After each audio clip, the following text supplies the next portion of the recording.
Andrew Garfield has finally spoken about his role in Spider-Man No Way Home. This is just going to be a quick discussion we're going to have about it because I feel like it's worth talking about because it's a monumental moment. You know that part in Chasm 2 where he's like, just one Spider-Man or woman.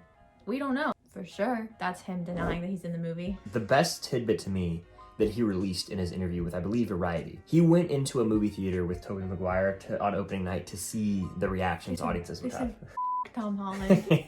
Just kidding. I'm sure Tom probably couldn't go. He was probably busy with the actual premiere, release of the movie. or like one of the world premieres. I see tweets like they had their Spider-Man suits on. How do you think they went about that? You think they were When we went, there were multiple people that were in full-on Spider-Man suits, like mask and everything. Yep. Could have been Andrew for all we know. He could have been in Georgia, yeah.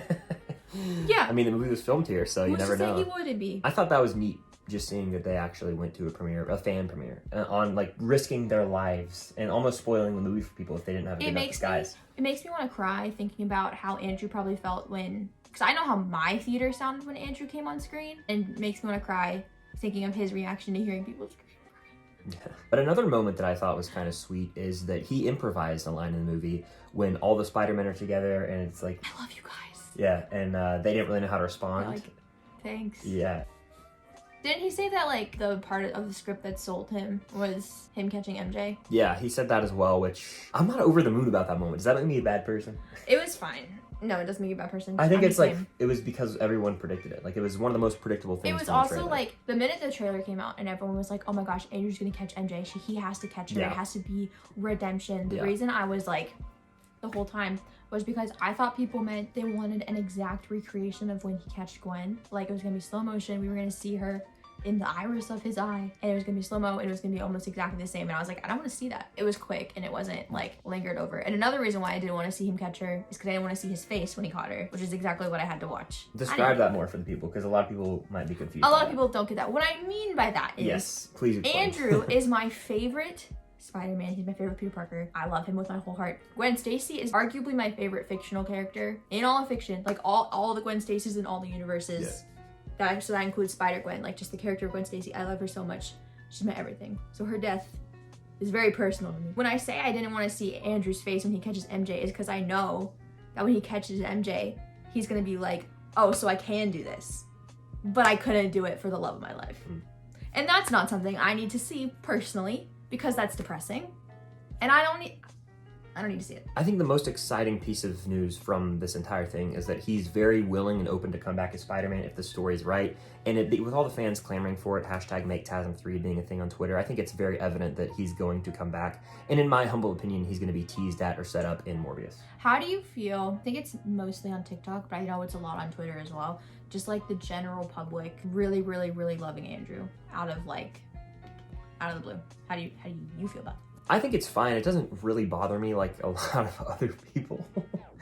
Like, I don't care that people like Andrew. I love him too. I still don't think his movies are good. They're at the bottom of my Spider-Man ranking. I still always have loved him though. And like, if someone comes in and steals the show, everyone's gonna love him. It's kind of like if a sports player comes on, a rookie, and everyone was like, oh, this guy sucks, and then, or like if a quarterback sucks and then he has like a great game, everyone's gonna hop on the hype train. That's kind of the way I look at it. The thing that is bothering me, it's not bothering that Andrew's getting love, but what's bothering me is seeing people now praise things that I remember seeing people make fun of. Because I've been on Twitter for a long time, and I remember seeing people like make fun of specific things Andrew did, like the way he talks, especially in that one scene with Harry Osborn. I remember people making fun of the way that he moves in the Spidey suit, and now I'm seeing people praise and be like, the way that Andrew doesn't even need CGI to convey how he's feeling in his Spidey suit because his body movements are just so good. I'm like, people made fun of him for that of years ago. That's fair. Because this happens every time something gets super trendy, is that when it goes into its inevitable downfall of being trendy, there will be the people that are like, oh, Andrew Garfield's not all that. Andrew Garfield's like mid, which is gonna annoy me.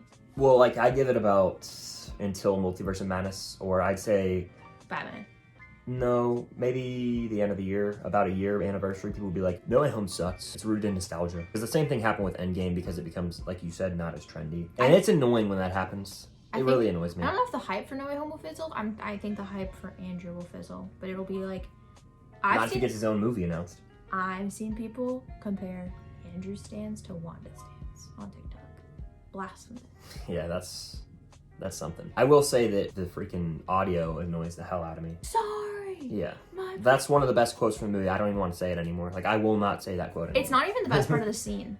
That's not at all, yeah. I won't, I love The Social Network, I always have, but people are trying to ruin that movie. It's like, I more gatekeep The Social Network than TASM. Like, I know. That's actually been a badass movie for years. The Social Network is not in my top 4 favorite movies on Letterboxd for it to get this kind of behavior. Okay? It's not. Yeah, I mean, he dropped a lot of bombs in this interview. Those were just the few big ones we wanted to highlight. I think we're gonna get TASM 3. Do you agree? I don't know. I really don't. It might not be called The Amazing Spider-Man 3, but he's going to come back as Spider-Man. How about that? Oh, okay, yeah.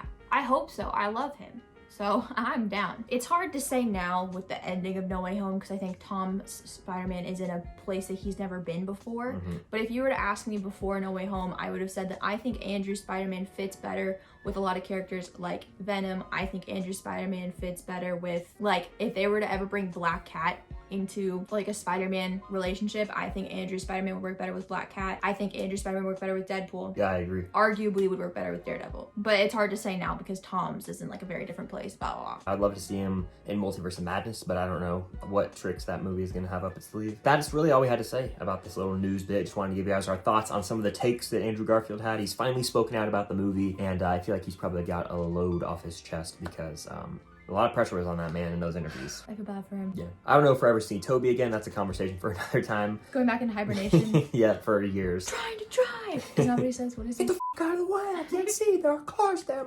Anyway. That's going to do it for our thoughts on this Andrew Garfield news. Just wanted to give you guys a little update. The Unusual Couple podcast is coming back at some point. I can't guarantee when the first episode of the year will be, but it's coming eventually. Make sure to hit the like button, comment your thoughts on Andrew Garfield's interview down below. Make sure to subscribe and hit the notification bell so you don't miss out on any future reviews, rankings, all that good stuff. And until next time, see you guys later.